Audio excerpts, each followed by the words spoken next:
बिस्मिल्लाहिर्रहमानिर्रहीम। Welcome to Punjab educators. Students, आज का हमारा लेक्चर है नेस्टेड लूप्स।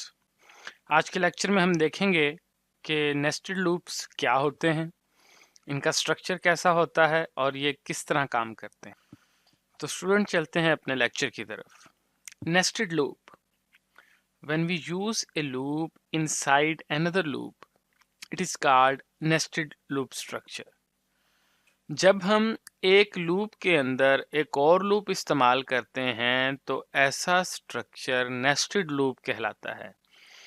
या आप इस तरह कह सकते हैं कि नेस्टेड लूप से मुराद है एक लूप के अंदर एक और लूप। इससे पहले कि हम नेस्टेड लूप की तरफ चलें, आए एक बार लूप का स्ट्रक्चर रिवाइज करते हैं। हमने पढ़ा था लूप का स्ट्रक्चर ऐसा होता है कि हम सबसे पहले एक वेरिएबल लेते हैं जिसे इनिशियलाइजेशन कहते हैं। उस वेरिएबल को इनिशियलाइज करते हैं, फिर एक कंडीशन देते हैं या शर्त देते हैं। कंडीशन पूरी हो तो लूप की बॉडी में मौजूद कोड चलता है और आखिर में जो वेरिएबल हमने लिया होता है उसमें इजाफा होता है या कमी होती है। और जब तक हमारी शर्त या कंडीशन दुरुस्त रहती है तब तक हमारा कोड चलता है, और जैसे ही वो शर्त गलत होती है हम लूप से बाहर आ जाते हैं, यानी कि हमारा लूप खत्म हो जाता है। आइए अब नेस्टेड लूप का स्ट्रक्चर देखते हैं। इसमें दो लूप होते हैं, एक बाहर और एक अंदर। दोनों लूप का स्ट्रक्चर वैसा ही होता है जैसा हमने लूप का पढ़ा है कि लूप को इनिशियलाइज करते हैं, फिर शर्त देते हैं और शर्त पूरी होने के ऊपर लूप की बॉडी में मौजूद जो कोड होता है वो चलता है, और वो जो हमने इनिशियलाइजेशन के अंदर मुतगैर लिया होता है उसमें इजाफा होता है या कमी होती है। तो स्टूडेंट्स, यहाँ जो अंदर वाला लूप है उसको इनर लूप कहते हैं और जो बाहर वाला लूप है उसको आउटर लूप कहते हैं। सवाल ये पैदा होता है कि हम नेस्टेड लूप किस वक्त इस्तेमाल करते हैं। नेस्टेड लूप हम उस वक्त इस्तेमाल करते हैं जब हमें एक पैटर्न को कई बार रिपीट करना हो। एक मिसाल से इस बात को समझना आसान हो जाएगा। मसलन, अगर हमने 1 से 10 तक गिनती स्क्रीन पर प्रिंट करवानी है तो हम एक लूप का इस्तेमाल करेंगे कि 1 से लेके वो 10 तक गिनती को स्क्रीन पर प्रिंट करा देगा, क्योंकि हम जानते हैं कि जब हमें कोई काम बार बार करना हो तो हम लूप का इस्तेमाल करते हैं। तो हम एक लूप इस्तेमाल करेंगे जो कि 1 से 10 तक गिनती को प्रिंट करेगा।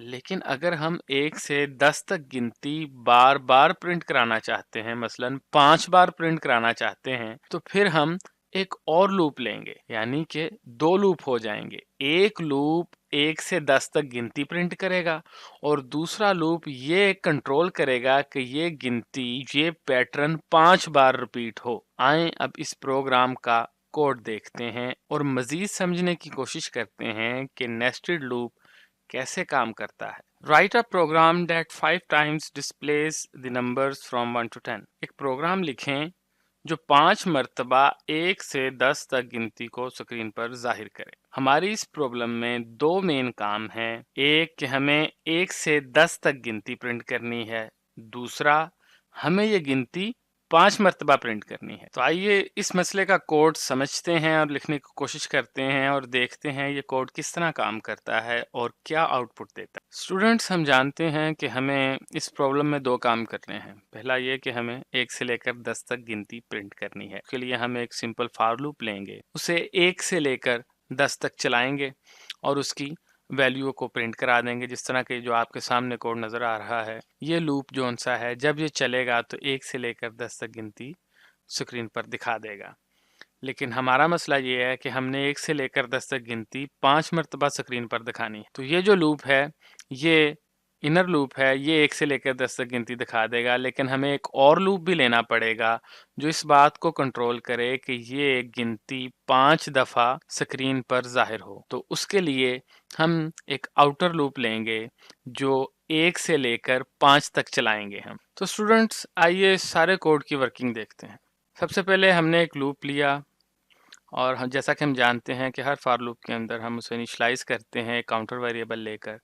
तो हमने आई लिया 1 और इसके बाद कंडीशन लगाई कि जब तक हमारा आई छोटा है या बराबर है 5 के, तब तक ये लूप चलेगा। यहाँ पे 5 इसलिए लिया क्योंकि हमने 5 मर्तबा गिनती को 1 से 10 तक प्रिंट करना है।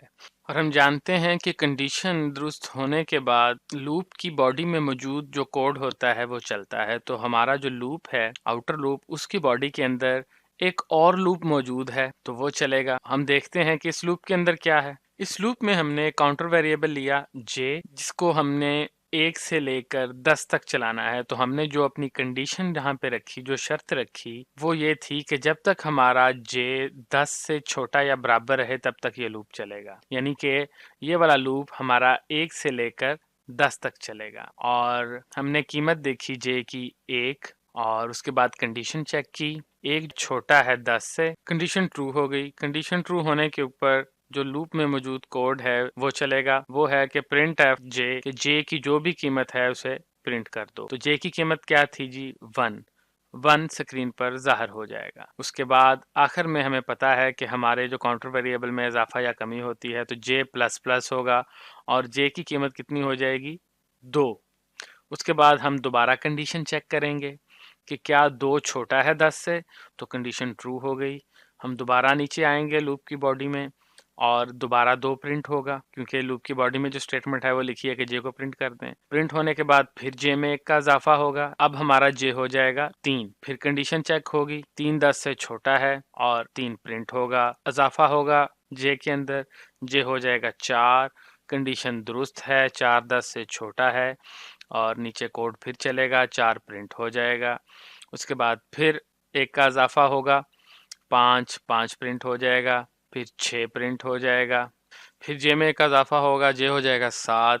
तो हमारी कंडीशन अभी भी ट्रू है, 7 प्रिंट हो जाएगा। फिर जे हो जाएगा 8, कंडीशन फिर भी ट्रू रहेगी, 8 भी प्रिंट हो जाएगा। और फिर जे में इजाफा होगा, जे हो जाएगा 9, हमारी कंडीशन ट्रू है। उसके बाद जे में इजाफा होगा और जे बन जाएगा 10। तो कंडीशन अभी भी ट्रू है क्योंकि हमारी कंडीशन है कि जे या छोटा हो या 10 के बराबर हो। तो 10 10 के बराबर है तो हमारा लूप में मौजूद कोड चलेगा और 10 स्क्रीन पर प्रिंट हो जाएगा।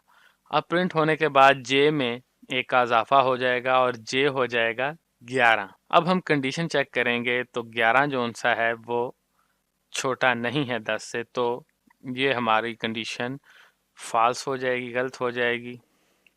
और जैसे ही हमारी कंडीशन जोन सी है वो गलत हो जाए, पूरी ना हो, तो हम लूप हमारा ख़त्म हो जाता है, हम लूप में से निकल आते हैं। और जैसे ही हम लूप में से निकलेंगे तो नीचे एक स्टेटमेंट है जो आउटर लूप के अंदर मौजूद है, वो है प्रिंट एफ \n। ये स्टेटमेंट क्या करेगी कि जो हमारा कंट्रोल है उसको अगली लाइन में मुंतकिल कर देगी। तो स्टूडेंट्स, हम नीचे वाला लूप में से निकल आए लेकिन बाहर वाले लूप के अंदर अभी भी मौजूद है। तो हम जानते हैं कि जब लूप के अंदर वाली बॉडी होती है उसकी तमाम स्टेटमेंट्स जब चल जाती हैं उसके बाद काउंटर में इजाफा होता है। तो हमारा जो आउटर लूप था जिसका काउंटर वेरिएबल हमने 1 लिया था, तो उसके अंदर की ये तमाम स्टेटमेंट चल गई, जिसके अंदर एक लूप था, लूप भी चल गया, और एक आखिरी स्टेटमेंट थी प्रिंट एफ एन, यानी अगली लाइन पे ले आओ, वो भी चल गई। अब क्या होगा? अब आई में 1 का इजाफा होगा, आई हो जाएगा 2। जब आई 2 होगा तो उसके बाद फिर कंडीशन चेक की जाएगी कि क्या 2 छोटा है 5 से, और ये कंडीशन ट्रू है। जब ये कंडीशन ट्रू होगी तो हम फिर लूप की बॉडी में आ जाएंगे। कौन से लूप की बॉडी में? बाहर वाले आउटर लूप की बॉडी में, जिसके अंदर एक और लूप है और एक स्टेटमेंट है। तो अंदर वाला लूप फिर 1 से लेकर 10 तक चलेगा और गिनती स्क्रीन पर प्रिंट होगी। आखिर में फिर प्रिंट एफ \n वाली स्टेटमेंट चलेगी और कंट्रोल फिर अगली लाइन में चला जाएगा। जब फिर ये दूसरी दफ़ा लूप की सारी बॉडी चल जाएगी तो फिर आई में 1 का इजाफा होगा, आई हो जाएगा 3, और शर्त हम देखेंगे 3 छोटा है 5 से। तो फिर तमाम जो आउटर लूप है उसके अंदर वाली तमाम स्टेटमेंट चलेंगी और अंदर वाला लूप चलेगा। फिर 1 से लेकर 10 तक गिनती प्रिंट होगी और फिर दूसरी स्टेटमेंट चलेगी प्रिंट एफ \n, कंट्रोल अगली लाइन पे आ जाएगा और आखिर में फिर आई में इजाफा होगा, आई हो जाएगा 4, और कंडीशन अभी भी ट्रू है, 4 छोटा है 5 से।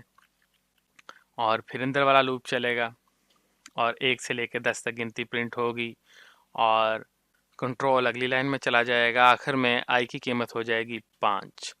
1 का इजाफे के साथ, तो कंडीशन अभी भी ट्रू है क्योंकि i या तो छोटा हो या बराबर हो 5 के, तो 5 बराबर है 5 के। तो कंडीशन ट्रू होने की सूरत में हम फिर अंदर वाले लूप में आएंगे। 1 से लेकर 10 तक गिनती अंदर वाला लूप फिर प्रिंट करेगा। उसके बाद आखिर में हम फिर हमारा कंट्रोल फिर अगली लाइन पे चला जाएगा printf\n की वजह से। और इसके बाद अब जब i में इजाफा होगा तो i हो जाएगा 6। i के 6 होने के बाद जब हम कंडीशन को चेक करेंगे तो कंडीशन हो जाएगी फॉल्स, यानी गलत, कि 6 ना छोटा है ना बराबर है 5 के। तो अब हम बाहर वाले लूप में से भी निकल जाएंगे, बाहर वाला लूप भी ख़त्म हो जाएगा। और इस तरह हमारी जो आउटपुट आएगी वो 1 से लेकर 10 तक गिनती 5 दफ़ा स्क्रीन पर ज़ाहिर हो जाएगी, जिसके अंदर जो इनर लूप है, जो जिसका काउंटर वेरिएबल जे है, जो 1 से 10 तक चल रहा है, इस इनर लूप का काम क्या था कि 1 से लेकर 10 तक गिनती को प्रिंट करना। और जो आउटर लूप है जिसका काउंटर वेरिएबल आई है, जो 1 से 5 तक चल रहा है, उसका काम ये था कि ये जो गिनती 1 से 10 तक प्रिंट हो रही है इसे 5 मरतबा स्क्रीन पर ज़ाहिर करना। तो स्टूडेंट्स यहाँ पे एक बात गौर करने की ये है, अगर आपने थोड़ा सा गौर किया हो तो ये बात आपके इल्म में आई होगी कि जब बाहर वाला आउटर लूप एक दफ़ा चलता है, यानी आई की कीमत 1 होती है, तो जो अंदर वाला लूप है वो मुकम्मल चलता है, यानी जे 1 से लेकर 10 तक चलता है। यानी जब आई 1 होता है जे 1 से लेकर 10 तक चलता है, फिर आई 2 होता है जे 1 से लेकर 10 तक चलता है, फिर आई 3 होता है जे 1 से लेकर 10 तक चलता है। यानी कि आउटर लूप जब एक दफ़ा चलता है तो इनर लूप मुकम्मल चलता है। अगर हमें बिलफर्ज प्रॉब्लम के अंदर थोड़ी सी तब्दीली करनी हो, हम कहेंगे भी ऐसा प्रोग्राम लिखें जो 10 दफ़ा 1 से लेकर 10 तक गिनती जौन सी है वो स्क्रीन पर ज़ाहिर कर दे, तो इस प्रोग्राम के अंदर जो कोड लिखा हुआ है आपके सामने, हम कहाँ पे तब्दीली करेंगे? जी बिल्कुल, i is less than equal to 5 की जगह i is less than equal to 10 कर देंगे। इससे हमारी स्क्रीन के ऊपर 1 से 10 तक गिनती 10 दफ़ा ज़ाहिर होगी, क्योंकि ये जो बाहर वाला लूप है जिसका काउंटर वेरिएबल i है, ये कंट्रोल कर रहा है कि कितनी दफ़ा गिनती चलेगी। और अगर हम चाहते हैं कि 1 से 100 तक गिनती लिख दें तो फिर हम कहाँ तब्दीली करेंगे? तो फिर हम अंदर वाले लूप में जहाँ j is less than equal to 10 लिखा हुआ है, हम यहाँ पर तब्दीली करेंगे, 10 की जगह 100 कर देंगे, क्योंकि ये अंदर वाला लूप है जो कंट्रोल कर रहा है कि 1 से लेकर 10 तक गिनती लिखी जाए। तो स्टूडेंट्स, ये था हमारा आज का लेक्चर। इंशाल्लाह मुलाकात होगी अगले लेक्चर के अंदर। खुदा हाफिज़।